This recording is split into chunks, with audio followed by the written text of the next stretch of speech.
जिस तरीके से कांग्रेस ने एक तरीके से वकीलों की फौज खड़ी कर दी थी राम मंदिर के विरोध में, श्री राम के द्वारा बनाया गया राम सेतु को तोड़ने का जो बिल कांग्रेस लेके आई थी। हिंदू मुस्लिम को बांटा, मंदिर को नहीं बनने दिया।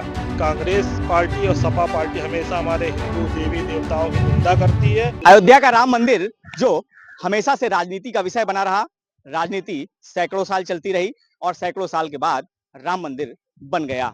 बीजेपी ने राम मंदिर बनवाया, लेकिन अब उस पर एक खुलासा हुआ है। आचार्य प्रमोद कृष्णन जो पहले कांग्रेस के साथ थे, 32 साल तक कांग्रेस के साथ रहे, अब उन्होंने बीजेपी ज्वाइन की है। उन्होंने हाल ही में एक खुलासा किया है कि जब सुप्रीम कोर्ट में राम मंदिर का फैसला आया तो राहुल गांधी ने एक मीटिंग की और कहा कि शाहबानो केस की तरह हम राम मंदिर के फैसले को भी पलट देंगे।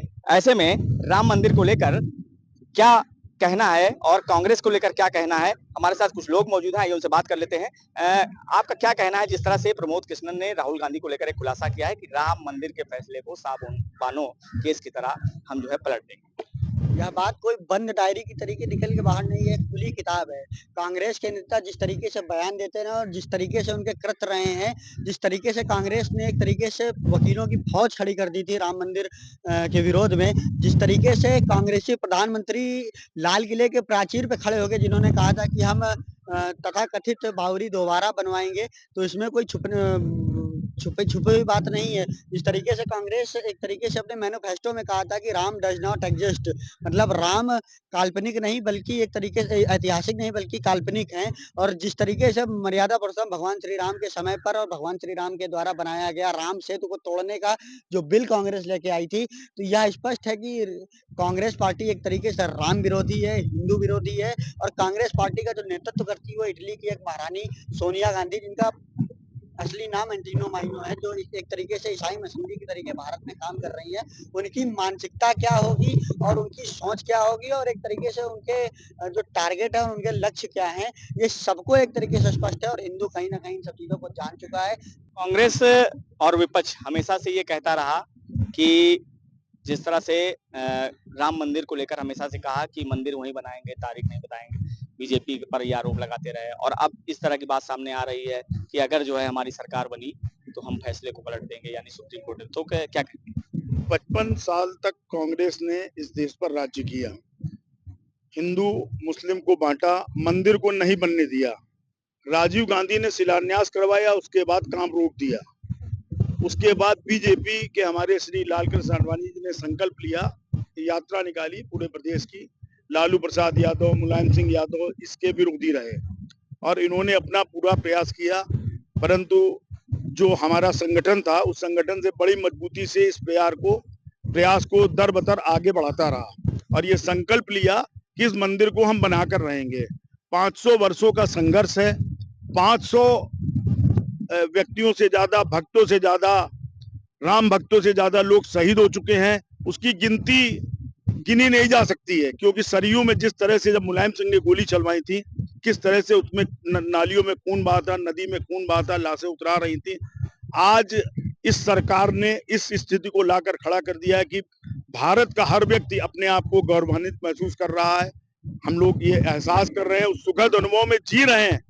और 22 जनवरी को जब इसकी प्राण प्रतिष्ठा की स्थापना हुई थी राम मंदिर की, तो हम लोगों ने मंदिरों में बहुत बड़े बड़े कार्यक्रम आयोजित किए थे। मैं स्वयं जागेश्वर मंदिर का सचिव हूँ, मैंने भी बहुत बड़ा कार्यक्रम आयोजित किया था और उस हर्ष को आज तक उसका अनुभव कर रहा हूँ। भविष्य से बात कर लेते हैं कि जिस तरह से बात सामने आ रही है कि सुप्रीम कोर्ट के द्वारा दिया गया जो फैसला राम मंदिर पर था उसको पलटने की बात करी जा रही है, क्या कहना है?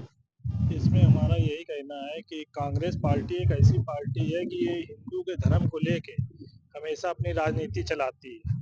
इनका हमेशा कांग्रेस का, सपा का यही एजेंडा रहता है कि राम मंदिर का बीजेपी कभी वो बनवाएगी नहीं, इस पे कभी ये राम मंदिर पूरा नहीं होगा। जो बीजेपी सरकार है ये हमेशा इसी को लेके जीतती है कि राम मंदिर कभी नहीं बनेगा, और ये हमारे मुख्यमंत्री नरेंद्र मोदी जी ने करके दिखाया है और हिंदू के लिए हमेशा ये कार्य करते रहे और देश के समस्त जाति धर्म को लेके हमेशा चले। और ये कांग्रेस पार्टी और सपा पार्टी हमेशा हमारे हिंदू देवी देवताओं की निंदा करती है और ये हमेशा राजनीतिक कार्य करती है, सामाजिक कार्य को कुछ नहीं बढ़ाती है। गरीबी मिटाएंगे, ये करें। 55 साल देश में इन्होंने मंदिर बनने के बाद अब इस तरह की बातें सामने आ रही हैं कि जिस तरह से बातें सामने आ रही हैं कि मंदिर का फैसला पलट दिया जाएगा, राहुल गांधी की बात सामने आई है, क्या कहना है? इनकी क्षमता नहीं है कि ये पलट सके राम मंदिर, ना तो इनकी क्षमता है, ना तो इनको जनता वोट दे रही है। तो जनता का फैसला खुद ही 4 जून को आ जाएगा, तो ये सब आप लोग खुद ही देख लेंगे। ये वही कांग्रेस है जिन्होंने जो है आतंकवादियों के लिए 3 बजे रात में ये अदालत का दरवाजा खटखटा के उसके फांसी रुकवाने के लिए इनके वकीलों की पूरी फौज खड़ी कर दी। तो ऐसे कांग्रेस को जनता खुद वोट नहीं देगी। और जो है मोदी जी हमारे ना तो जाति धर्म को लेके, ना तो मतलब पूरे विकास कार्य को ध्यान दे रहे हैं। देश आज 5वीं अर्थव्यवस्था पहुंच गया है और तीसरी अर्थव्यवस्था की ओर आगे अग्रसर है। आपसे बात कर लेते हैं। एक बयान अभी हाल ही में आया था, यानी कि कल आया था। राम गोपाल जो कि समाजवादी पार्टी के नेता हैं, बड़े नेता हैं, उन्होंने कहा था कि राम मंदिर का नक्शा ठीक नहीं है, वो वास्तुशास्त्र के हिसाब से नहीं बना है और वो ठीक नहीं है। इस पर आपका क्या कहना है?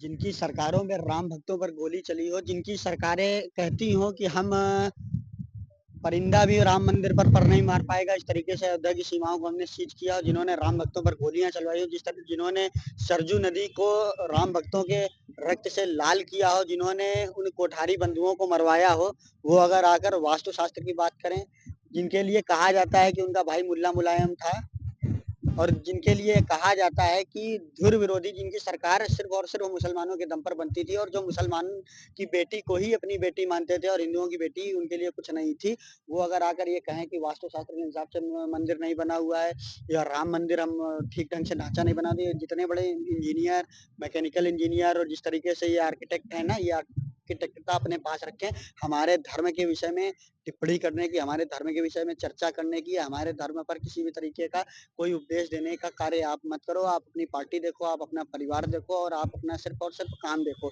आपको देखना है तो आप देखो जो नई मस्जिद बन रही है उसका नक्शा पास हुआ है कि नहीं हुआ है।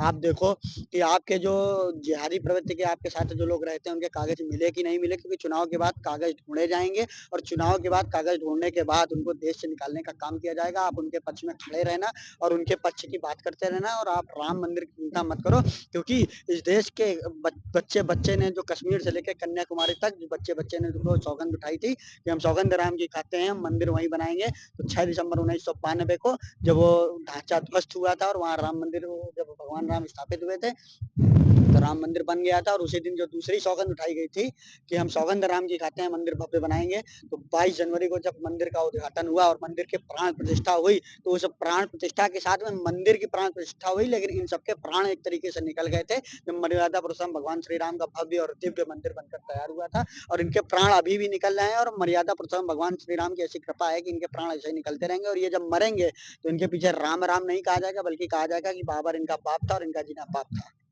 जिस तरह से आपने देखा कि साफ तौर से यहाँ पर जो लोग मौजूद थे, राम मंदिर को लेकर एक बार सियासत फिर से गर्मा गई है, और जिस तरह से प्रमोद कृष्णन के बयान के बाद राहुल गांधी की बात सामने आई है, उसके बाद से लोगों में गुस्सा है। उनका कहना है कि राम मंदिर के फैसलों को कोई पलट नहीं सकता है। कानपुर से संदीप सविता, श्रेष्ठ यूपी। उत्तर प्रदेश की हर खबर से अपडेट रहने के लिए श्रेष्ठ यूपी को करें सब्सक्राइब, बेल आइकन दबाएं और देखते रहें श्रेष्ठ यूपी।